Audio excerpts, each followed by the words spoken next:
भगवान सूर्य नारायण उस उत्सव को देख रहे हैं और उत्सव देखते देखते 1 महीना बीत गया। व्यक्ति जब बहुत ज्यादा प्रसन्न होता है, बहुत ज्यादा खुश होता है, तो समय का पता नहीं चलता। सूर्य नारायण के साथ भी यही हुआ और 1 महीना कैसे बीत गया।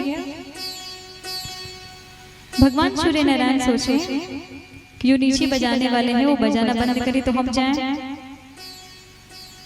और नीचे जो उत्सव मनाने वाले थे वो सोचे कि रात्रि हो तो हम बंद करें। अब ना भगवान सूर्य नारायण जाए ना वो लोग बजाना बंद करें। देखते देखते 1 महीना बीत गया। भगवान सूर्य नारायण को जब ज्ञात हुआ अरे हम यहाँ 1 महीने रुक गए, तो सूर्य भगवान अपने भाग्य की प्रशंसा करते हुए प्रभु को प्रणाम करते हुए चल दिए। ये कथा कहती है कि जीवन में एक क्षण के लिए भी आपको सत्संग मिल जाए, एक क्षण के लिए भी जीवन में किसी संत की प्राप्ति हो जाए, संग मिल जाए, तो अपने भाग्य की प्रशंसा करनी चाहिए। और एक बात पता है, प्रशंसा करने की भी आदत होनी चाहिए। कोई व्यक्ति आपके बगल में बड़े अच्छे वस्त्र पहन के खड़ा है तो प्रशंसा कर दीजिए, आज आप बड़े अच्छे लग रहे हैं। लेकिन कोई जलन के मारे कहता ही नहीं है, वो अच्छा लगेगा तो भी नहीं कहेगा। अच्छा, कई लोगों की रोने की आदत होती है, चाहे उनके पास जितना भी धन दौलत हो, पर उनकी रोने की आदत नहीं छूटती। अरे महाराज कहाँ बिजनेस चल रहा है, भले अच्छा चल रहा हो, लेकिन उनके रोने की आदत छूटने वाली नहीं। कहते हैं कि 24 घंटे में एक बार माँ सरस्वती जिह्वा पर वास करती हैं। क्या पता जिस वक्त आप ये कह रहे हैं उस वक्त माँ सरस्वती का वास हो जाए जिह्वा पर, तब तो हो गया कल्याण। और देखिए महाराज, ये संसार दुखालय है। जिस प्रकार आप पुस्तकों की दुकान पर जाएंगे तो लिखा रहता है पुस्तकालय, भोजन की दुकान पर जाएंगे लिखा रहेगा भोजनालय। अच्छा, आप पुस्तक की दुकान पर जाकर के कहें कि हमें भोजन चाहिए तो क्या मिलेगा? भोजन की दुकान पर जाकर के आप किताबें मांगे तो मिलेगा? उसी प्रकार ये संसार भी दुखालय है। अब यहाँ आप खुशी की अपेक्षा करें तो मिलने वाला नहीं है।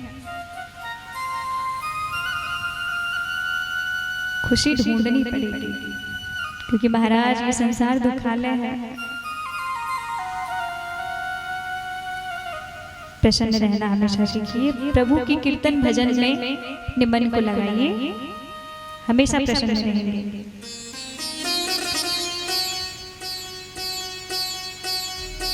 एक संत भगवान थे और महाराज उनकी पत्नी बड़ी कर्कश। एक बार उनकी पत्नी ने संत भगवान से कुछ कहा होगा, संत भगवान ने नहीं सुना। अब तो उनकी पत्नी को बड़ा क्रोध आया। संत भगवान चुपचाप बैठे थे बेचारे। अब उनकी पत्नी एक बाल्टी पानी ली और संत भगवान को नहला दिया। अब जैसे ही नहलाया, संत भगवान ने कहा आनंद आ गया। अब तो पत्नी और भी क्रोधित हो गई। कहा इसमें आनंद वाली कौन सी बात है? कहा भाग्यवान, हमने इसलिए ऐसा कहा क्योंकि तुम रोज गरजती थी, आज बरस भी पड़ी। तुम्हारा आज जीवन जैसे तैसे चल रहा है, आनंद के साथ रहिए। इधर भगवान राम की बाल लीलाएं चल रही हैं। थोड़े भगवान बड़े हो गए। भगवान राम का नामकरण संस्कार करने के लिए गुरुदेव वशिष्ठ आए। और देखिए, कहते हैं जब नामकरण हो तो नामकरण किसी घर के ज्येष्ठ श्रेष्ठ दादाजी, बाबाजी, नानाजी ये किसी गुरु से नामकरण करवाना चाहिए। और देखिए नाम का जीवन में बहुत बड़ा प्रभाव पड़ता है। और प्रयास करिए कि नाम भगवान का ही रखा जाए, ताकि जितनी बार अपने बेटे बेटियों को बुलाएंगे कम से कम भगवान का नाम तो आएगा जीवा पर। तो नामकरण जब भी करें तो भगवान का ही करें। इधर गुरुदेव वशिष्ठ आए नामकरण करने के लिए। भगवान के नामकरण के लिए गुरुदेव वशिष्ठ को बुलाया गया। गुरुदेव वशिष्ठ कहते हैं,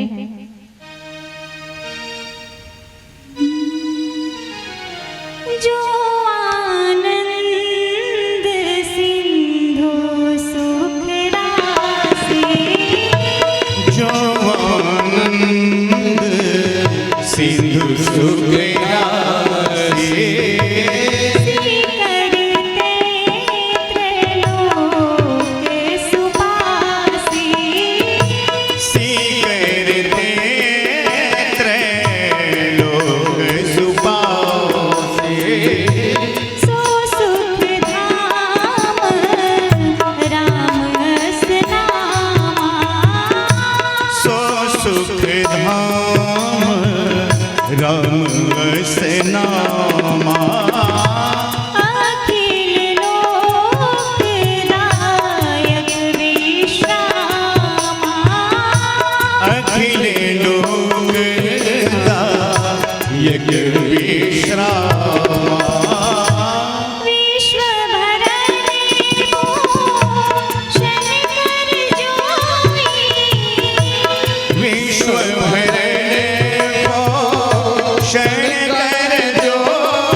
लक्ष्मण नाम उदार।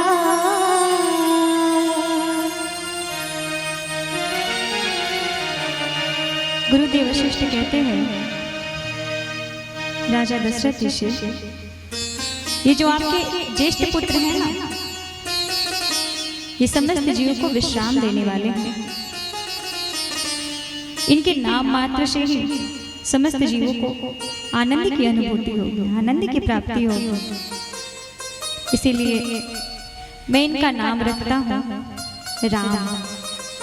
चारों तरफ जय जयकार होने लगा। बोलिए राम लला सरकार की।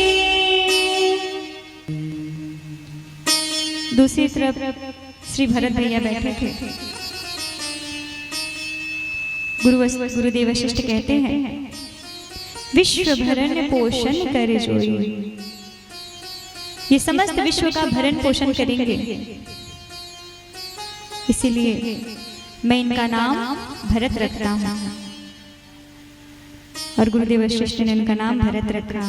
बोलिए भरत लाल सरकार की। एक तरफ श्री शत्रुघ्न जी बैठे थे। गुरुदेव वशिष्ठ कहते हैं, राजा दशरथ, ये जो आपके सबसे छोटे पुत्र हैं शत्रुघ्न जी, ये समस्त शत्रुओं का विनाश करने वाले हैं। और शत्रु कौन? पटीदार नहीं,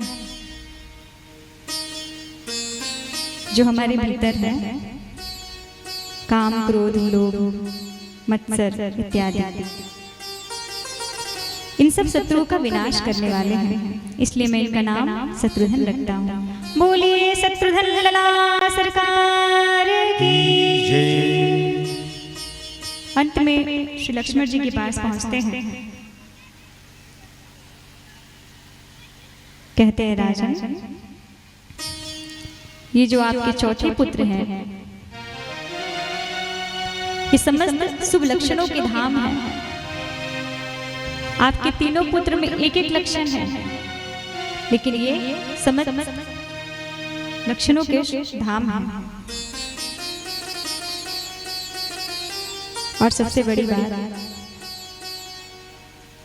आपके चारों पुत्र दो दो जोड़ी में चलेंगे। राम के साथ लक्ष्मण, भरत के साथ शत्रुघ्न। इनका राम के चरणों में अत्यंत ही प्रेम होगा। भगवान राम से बड़ा ही प्रेम करेंगे, इसीलिए मैं इनका नाम लक्ष्मण रखता हूँ। बोलिए लखन लाल सरकार की।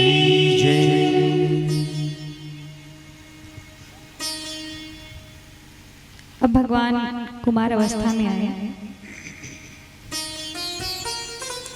भगवान का उपनयन संस्कार हुआ और प्रभु अब गुरुकुल में शिक्षा लेने के लिए गए। गोस्वामी जी कहते हैं कि गुरु गृह गए पढ़न रघुराई। गुरु गृह गए पढ़न रघुराई।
करहि उलना देखे चरित हर्ष मन राजा, देखे चरित हर्षित मन मारा, देखे चरित हर्ष मन राजा, देखे चरित हर्षित मन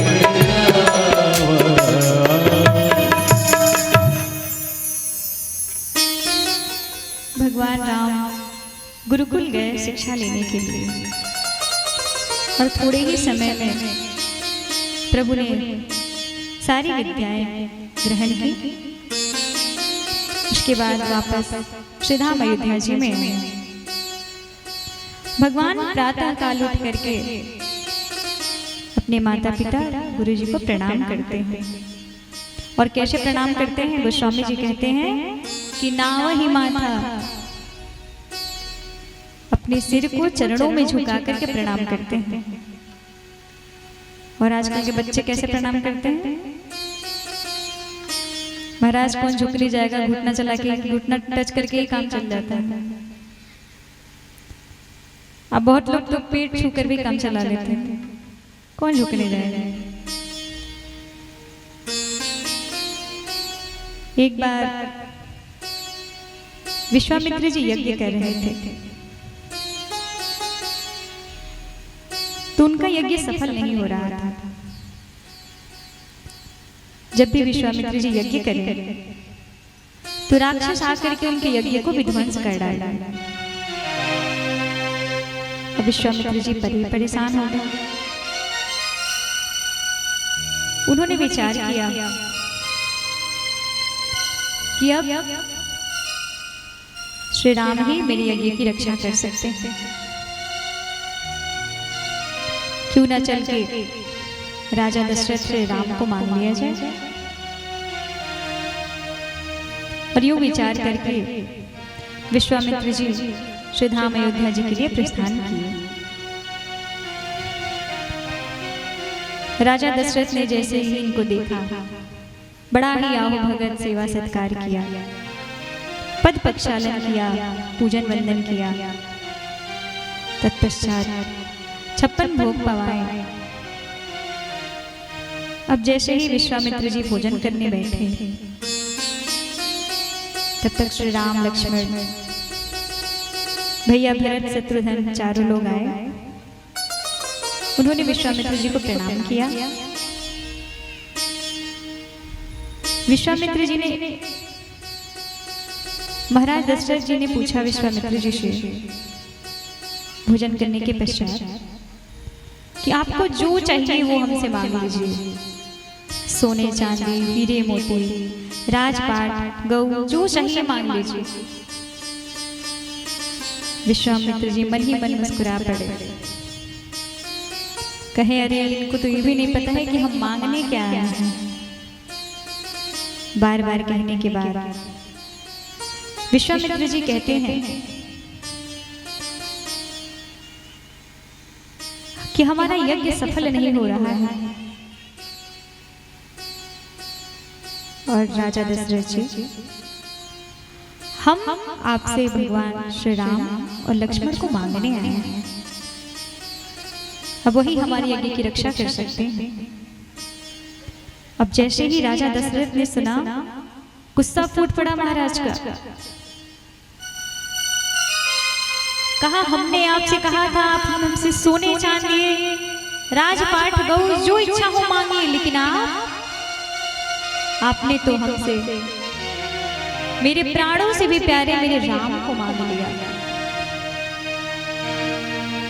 आप हमसे हमारे प्राण मांगते हम खुशी खुशी दे देते, लेकिन आपने मेरे प्राण प्रिय मेरे राम को आपने हमसे मांग लिया और मैं राम को नहीं दूंगा। राजा दशरथ जी कहते हैं,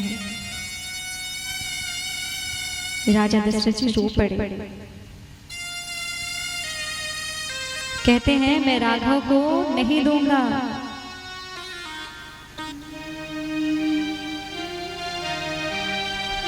राघव को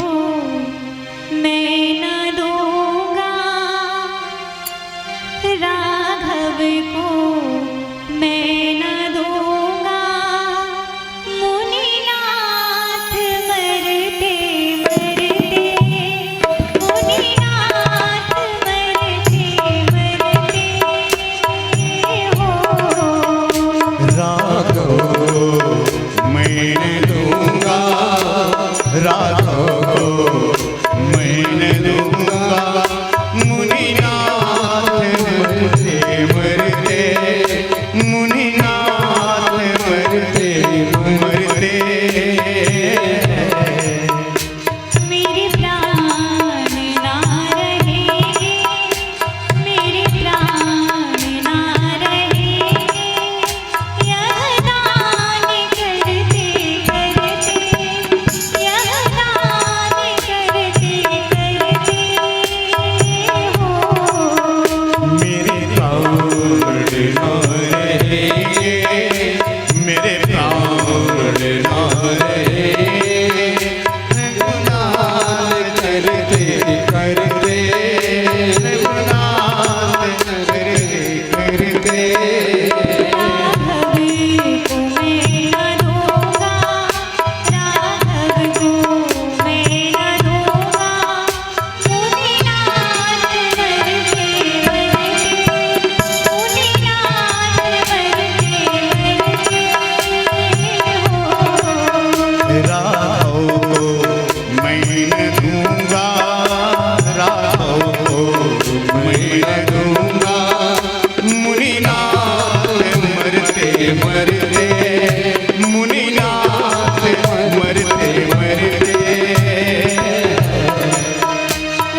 पर राजा दशरथ कहते हैं कि मैं राम को नहीं दूंगा। तब तक गुरुदेव वशिष्ठ आए। विश्वामित्र जी ने गुरुदेव वशिष्ठ से कहा, प्रभु अब आप ही महाराज दशरथ को समझाइए, जब तक राम वन में नहीं जाएंगे तब तक सबका कल्याण होने वाला नहीं है। तो महाराज दशरथ को गुरुदेव वशिष्ठ ने समझाया, एकांत में ले गए। और यहाँ पर गोस्वामी जी लिखते हैं, किताब वशिष्ठ बहुविधि समझावा।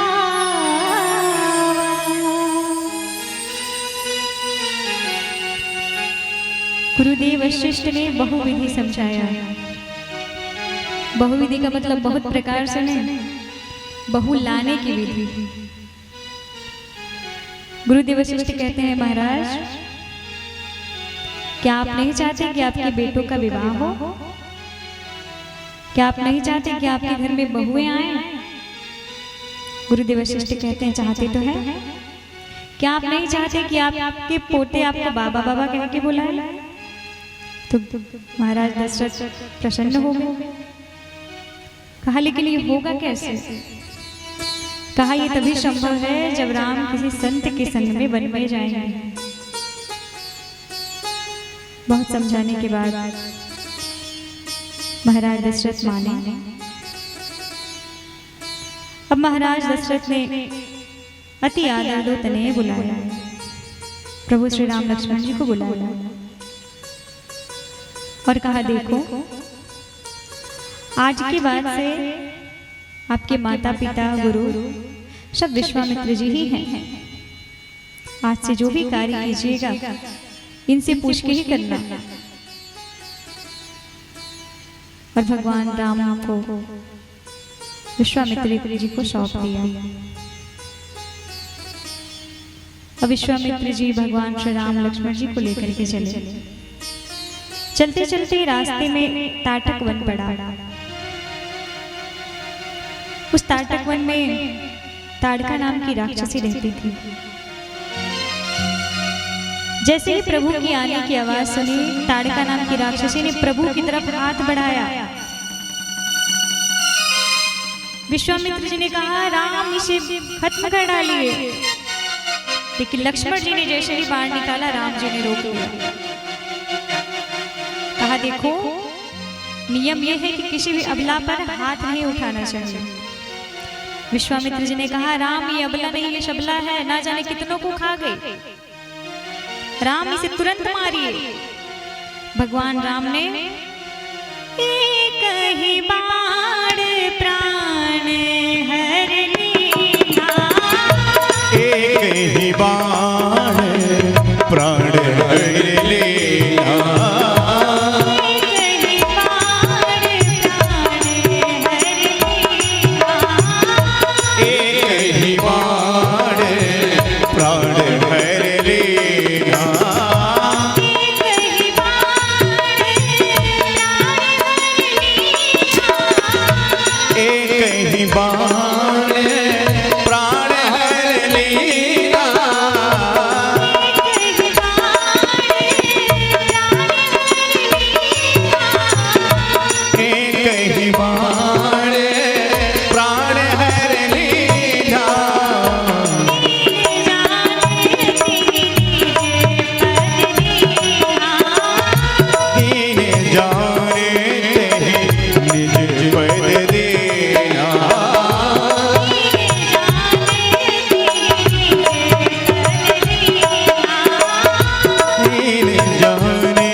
एक ही बाण में भगवान राम ने ताड़का का वध किया। यहाँ पर भगवान राम को विश्वामित्र जी ने अस्त्र शस्त्र की विद्या प्रदान की। दो विद्याएं, बला अति बला। जिसको ग्रहण करने के बाद भूख प्यास नहीं लगती।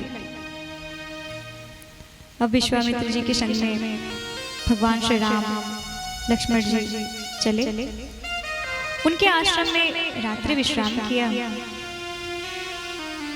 तत्पश्चात प्रातः काल होते ही पूर्व की भांति विश्वामित्र जी ने यज्ञ करना प्रारंभ किया। और जैसे ही यज्ञ करना प्रारंभ किया, पूर्व की भांति दक्षिण दिशा से 2 राक्षस चले आए, सुबाहु और मारीच। तो जैसे ही विश्वामित्र जी ने यज्ञ करना प्रारंभ किया, भगवान श्री राम लक्ष्मण जी पहरा देना प्रारंभ किए। अब जैसे ही प्रभु श्री राम ने देखा कि सुबाहु और मारीच आ रहे हैं, प्रभु ने 2 बाण चलाए, एक बाण सुबाहु पर और एक बाण मारीच पर। सुबाहु पर बाण चलाया तो सुबाहु की मृत्यु हो गई, लेकिन मारीच की मृत्यु नहीं हुई। क्यों? क्योंकि भगवान ने मारीच पर निष्फल बाण चलाया था, जिससे मारीच केवल बेहोश हुआ था।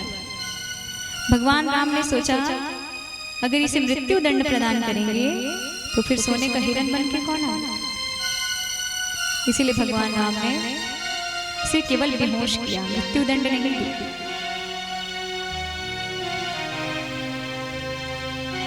यज्ञ की भगवान ने रक्षा की। तब तक जनक जी के दूत आए, विश्वामित्र जी को पत्रिका दी। जनक जी ने निमंत्रण भेजा था अपने दूतों के संग। विश्वामित्र जी ने प्रभु श्री राम से कहा, राम, आपने अभी एक यज्ञ की रक्षा की है, आपको अभी एक और यज्ञ की रक्षा करनी है। कौन से यज्ञ की? धनुष यज्ञ की।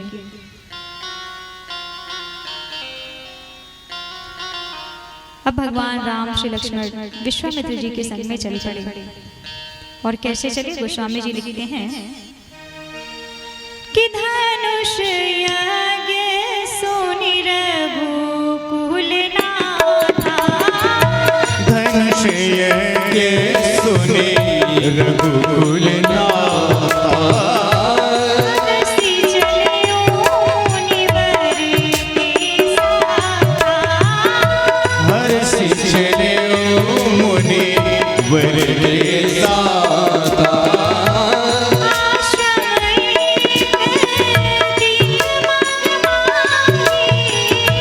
आश्रम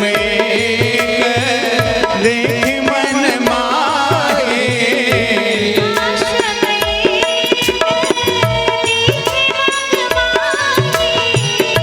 आश्रम देख मन माहे,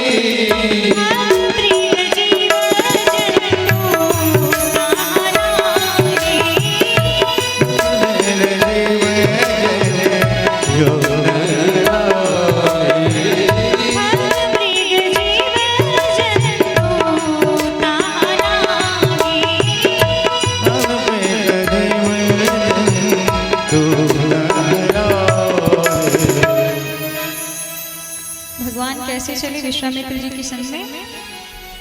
हरषि चले मुनिवर के साथ था। प्रभु श्री राम जब विश्वामित्र जी के संग में चले तो प्रसन्नता पूर्वक चले, बड़े आनंद के साथ। और परिणाम क्या हुआ?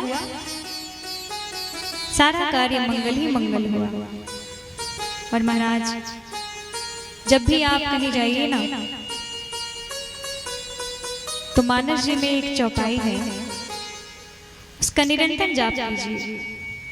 गोस्वामी जी लिखते हैं, चलत विमान कुलाहल होई, चलत विमान कुलाहल होई,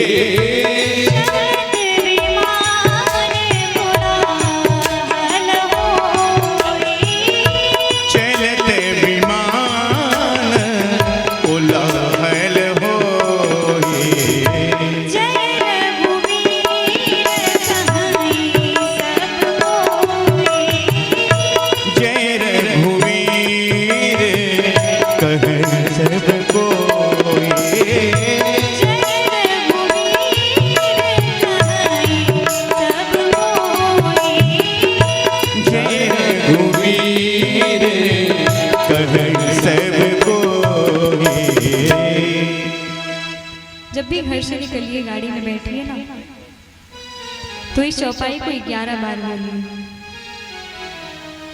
महाराज आपके साथ कोई भी दुर्घटना नहीं हो सकती, कभी नहीं। इस मानस जी की 11 बार जाप करने से गाते रहिए। भगवान राम पहुंचे, चलते चलते एक आश्रम दिखाई पड़ा और उस आश्रम में देखा कि उस आश्रम में कोई था ही नहीं, न जीव जंतु पशु पक्षी कुछ नहीं। भगवान श्री राम ने विश्वामित्र जी से पूछा, गुरुवर यह आश्रम किसका है और ये शिला कैसे है?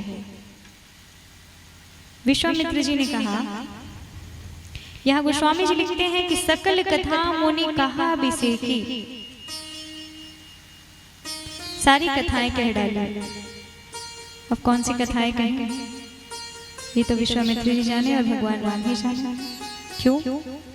क्योंकि बानस जी में सारी कथाएं मर्यादित हैं। विश्वामित्र जी भगवान राम से कहते हैं कि आश्रम गौतम ऋषि का है, यहाँ पर गौतम ऋषि और माँ अहिल्या रहती थी। गौतम ऋषि के शाप के कारण माँ अहिल्या आज पत्थर की बनी पड़ी और राम, माँ अहिल्या आपके चरणों के रज चाहती हैं। भगवान राम ने पत्थर पर अपने चरण को स्पर्श नहीं कराया, स्पर्श कराया होता तो गोस्वामी जी लिखते राखत पद पावन, लेकिन क्या लिखा? परिषद पद पावन। प्रभु श्री राम ने अपने चरणों को शिला के ऊपर रखा, पवन देव को प्रेरित किया। पवन देव ने अपने वेग को बढ़ाया और जैसे ही वेग को बढ़ाया भगवान श्री राम के चरणों में वो जो धूल लगी थी उस शिला पर गिर पड़ी और जैसे ही गिरी माँ अहिल्या प्रकट हो गई। माँ अहिल्या प्रकट हुई और बार बार भगवान को बार बार प्रणाम किया, भगवान को वंदन किया।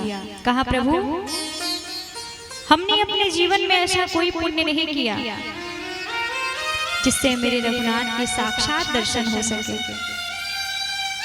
और नाथ, ये दुनिया वाले कहते हैं कि मेरे पति ने मुझे श्राप दिया। मैं कहती हूँ कि मेरे पति ने मुझे श्राप नहीं दिया बल्कि आशीर्वाद दिया है। अगर मेरे पति ने मुझे श्रापित नहीं किया होता तो मुझे अभागन को आपके दर्शन कैसे प्राप्त होता? हे करुणावान, आप बड़े कृपालु हैं, बड़े करुणावान हैं, आपकी जय हो। भगवान श्री राम कहते हैं, देवी मांगो क्या वरदान चाहिए? माँ अहिल्या कहते हैं, प्रभु जिस प्रकार एक भौरा फूल के चारों तरफ मंडराता रहता है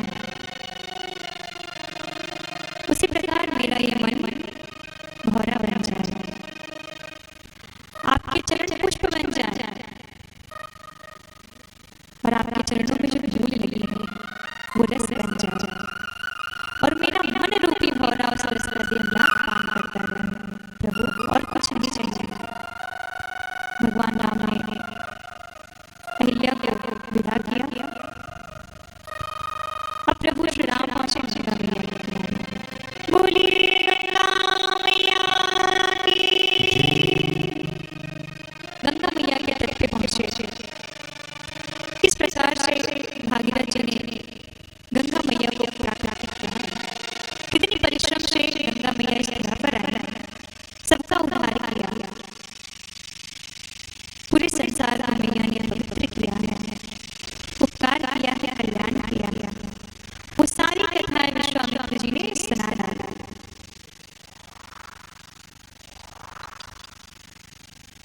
अब भगवान जनकपुर के पास पहुंचे।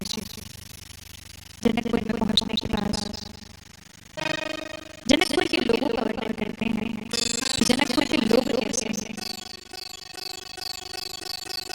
कि पुल नर नारी सुभग सुचि संता, धर्मशील ज्ञानी गुणवंता।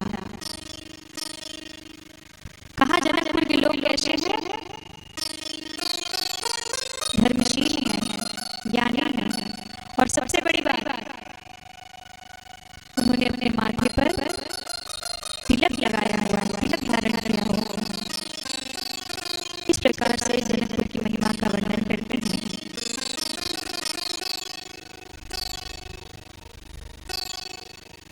जनक जी जब स्वागत करने के लिए आए तो उस वक्त प्रभु श्री राम और लक्ष्मण जी नहीं थे। तो सत्संग प्रारंभ हुआ राजा जनक जी के बीच और विश्वामित्र जी के बीच। अब जैसे ही सत्संग प्रारंभ हुआ प्रभु श्री राम आ गए। राजा जनक जी ने जैसे ही उन्हें देखा विश्वामित्र जी से कहते हैं, ना जाने क्यों मेरा मन इनकी ओर बड़ी आकर्षित हो रहा है, कहीं ये भगवान नारायण तो नहीं है। अब तो विश्वामित्र जी मन ही मन विचार कर रहे हैं कि आपने सही सोचा, ये भगवान नारायण ही है। और जैसे ही बताने गए प्रभु श्री राम ने रोक लिया, कहा प्रभु गुप्त रूप से अवतार लिया है तो गुप्त ही रहने दीजिए। और प्रभु ने अपनी पहचान छुपाई। विश्वामित्र जी ने कहा, दशरथ नंदन अयोध्या नरेश महाराज दशरथ के ज्येष्ठ पुत्र श्री राम और ये उनके भाई लक्ष्मण जी सबको लेकर के विश्वामित्र जी के संग में जनक जी महाराज आज जनकपुरी में आए हैं। और जनकपुरी के लोग प्रभु श्री राम को देखने के लिए चारों तरफ से लोग दौड़े भागे आए हैं प्रभु श्री राम के दर्शन के लिए। अब जिस कक्ष में मैया जानकी रहते थे उस कक्ष में विश्वामित्र जी को प्रभु श्री राम और लक्ष्मण जी को पद पाया। अब जैसे ही सब लोग आराम कर रहे थे उस वक्त विश्वामित्र जी ने कथा प्रारंभ कर दी। अब लक्ष्मण जी ने सोचा, ये तो जब देखो कथा ही चालू कर देते हैं कहीं कहीं, अरे भी थोड़ा विचार करना चाहिए, बच्चे हैं थोड़ा घूमने भी जाना है। लेकिन अब प्रभु राम लक्ष्मण क्या ही कैसे, गुरु से कह तो सकते नहीं कि हम कथा श्रवण नहीं करेंगे, हमें घूमने जाना। तो भगवान राम उनके मन की बात जान गए और गुरुदेव से कहा, गुरुवर यदि आपकी आज्ञा हो तो मैं लक्ष्मण को जनकपुर घुमा लो। गुरुदेव ने कहा, जाओ जल्दी आया। अब भगवान श्री राम लक्ष्मण चल दिए जनकपुर भ्रमण करते हैं। अब जनकपुर के सभी लोग भगवान श्री राम और लक्ष्मण जी को देखने के लिए कोई छत पे चढ़ के देख रहा है और जो बहुएं थी वो खिड़कियों से देख रही हैं। सभी लोगों ने अपने अपने कार्य को छोड़ करके भगवान श्री राम को देखने चले आए। अब भगवान राम और श्री लक्ष्मण जी ने पूरी जनकपुर का भ्रमण किया। तत्पश्चात जब वापस आया उस वक्त विश्वामित्र जी के पांव दबा करके उनकी सेवा करने के बाद तीनों लोगों ने विश्राम किया। प्रातः काल जब हुआ प्रभु श्री राम कहते हैं विश्वामित्र जी से, गुरुदेव यदि आपका आदेश हो, आपकी आज्ञा हो तो क्या मैं अपने जय के लिए पुष्प लेने जाऊं? गुरुदेव ने कहा, जाओ शीघ्र आना। और आज जनक जी की पुष्पक वाटिका में हमारे नाम से है। और महाराज ऐसी पुष्पक वाटिका कि मानो ऐसा प्रतीत होता है कि एक बार बसंत ऋतु आया तो गया ही नहीं, चारों तरफ हरियाली ही हरियाली है। इतनी सुंदर वाटिका है। अब प्रभु श्री राम जब पहुंचे तो चारों तरफ दृष्टि डाली कि कोई दिखे तो उससे हम पूछ करके इन फूलों को तोड़ दो। और हम और आप होते तो क्या करते, देखते कोई देखते नहीं रहा है कि जल्दी से फूल तोड़े और लेकर भागे। लेकिन प्रभु श्री राम देख रहे हैं कि कोई दिखे तो हम उनसे पूछ करके इन फूलों को तोड़ दो।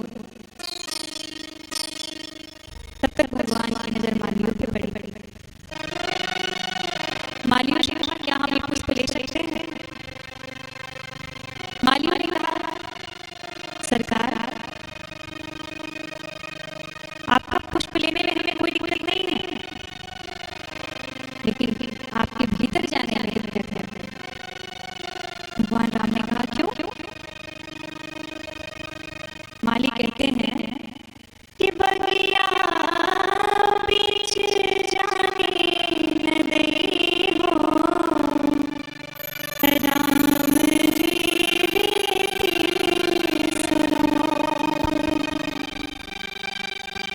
प्रभु, हम आपको भीतर नहीं जाने दे सकते। क्यों? आपके पांव बड़े कोमल हैं सरकार, आपके पांव में पंखुड़ियां चुभ जाएंगी। तो प्रभु श्री राम ने कहा, तो क्या ऐसे नहीं जाना पड़ेगा बिना पुष्प लिए? मालियों ने कहा, नहीं सरकार, ऐसे क्यों जाएंगे, पुष्प लेकर के जाइए, लेकिन आपको भीतर तभी जाने देंगे जब आप हमारी श्री जानकी जी का जयकारा लगाएंगे। अब तो प्रभु श्री राम लक्ष्मण जी से कहते हैं, देखो देखो, दूसरे की नगर में आके दूसरे की बेटी का जयकारा करना पड़ेगा। लक्ष्मण जी ने कहा, बहुत हो गया दिखावा भैया, आपको भी पता है कि जयकारा किसका लगाना है। अरे रोज भीतर से जयकारा लगाते हैं, आज बाहर से ही लगा लीजिए। और प्रभु श्री राम और लक्ष्मण जी ने भैया जानकी का जयकारा लगाई। हम सब मिलकर के भैया जानकी का जयकारा लगाते हैं। बोलिए किशोरी मैया की। अब भगवान श्री राम लक्ष्मण पुष्पक वाटिका में प्रवेश किए। यहाँ पर गोस्वामी जी लिखते हैं,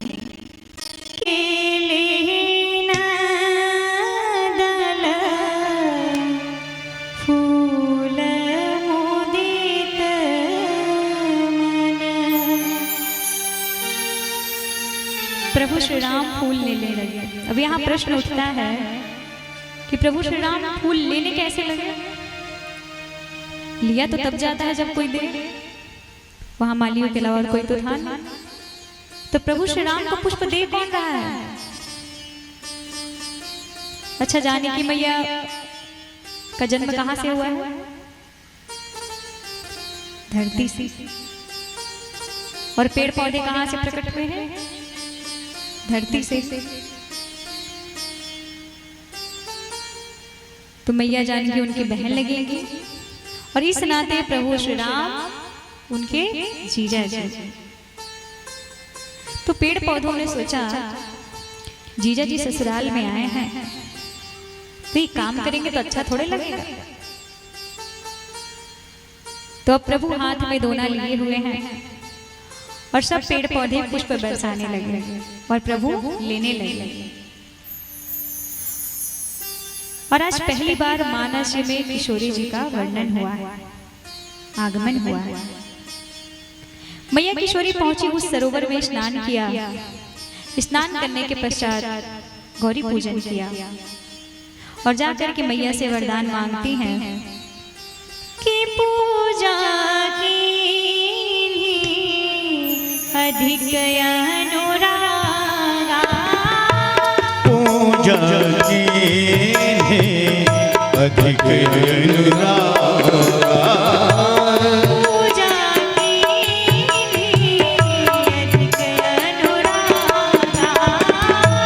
पूजा की अधिक अनुरागा,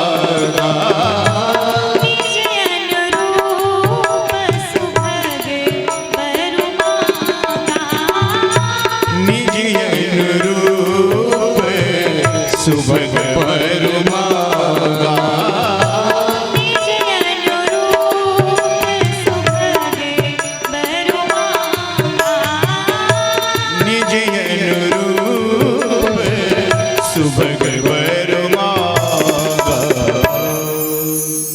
मैया ने गौरी पूजन किया। मैया गौरी पूजन करते वक्त कहती है मैया से कि माँ, मुझे सर से पांव तक देख लो, मैं जैसी हूँ मुझे ऐसा ही वर चाहिए, ना हमसे अच्छा चाहिए ना हमसे बुरा चाहिए, मैं जैसी हूँ वैसा ही चाहिए। और मैया ने गौरी पूजन किया। मैया बड़े आनंद के साथ, बड़े अनुराग के साथ गौरी पूजन कर रही थी। तब तक एक चतुर सखी घूमने निकल गई बाग में, और बाग में जब घूमने निकली देखा प्रभु श्री राम और लक्ष्मण पुष्प तोड़ रहे हैं।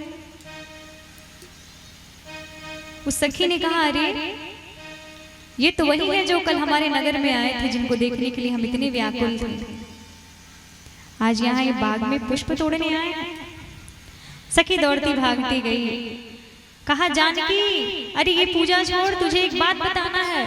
मैया जानकी ने कहा, क्यों, क्या हुआ? तुम इतनी घबराई हुई क्यों और तुम रो क्यों रही हो? अरे बात बताओ, हुआ क्या है? अरे तुम कुछ बोल क्यों नहीं पा रही हो? तब सखी ने कहा, अरे दौड़ले आवे लो हसत हसी रुक लेना रुकात बा, कहू रे सहेलिया आज नया कवन बात बा। तो सखी कहती है, नजरी से दिखले बानी कैसे हम बताएं, चलू रे सहेलिया तो के अखिए से दिखाए। ऐसन छल छबीला कि ऐसन छल छबीला देखी गुलाब मन लजात बा, कहू रे सहेलिया आज नया कवन बात बा। माँ जानकी ने उस सखी से पूछा, उस सखी ने कहा, मैं तुमको ज्यादा नहीं बता सकती, तुम चल के देख लो। माँ जानकी चली, अपनी एक सखी को आगे किया और पीछे पीछे मैया चल रही है। मैया जब चली तो मैया के बाजू बन, पाँव के पायल, गले की माला सब बजने लगी। इधर प्रभु श्री राम लक्ष्मण जी से कहते हैं, लक्ष्मण, आज ऐसा प्रतीत हो रहा है मानो कामदेव दुगदुगी बजा करके इस वाटिका में उपस्थित हुए हैं। अभी सब बात कर ही रहे थे कि जानकी मैया सन्मुख आ गई। राम जी ने लक्ष्मण जी से कहा, लक्ष्मण, यही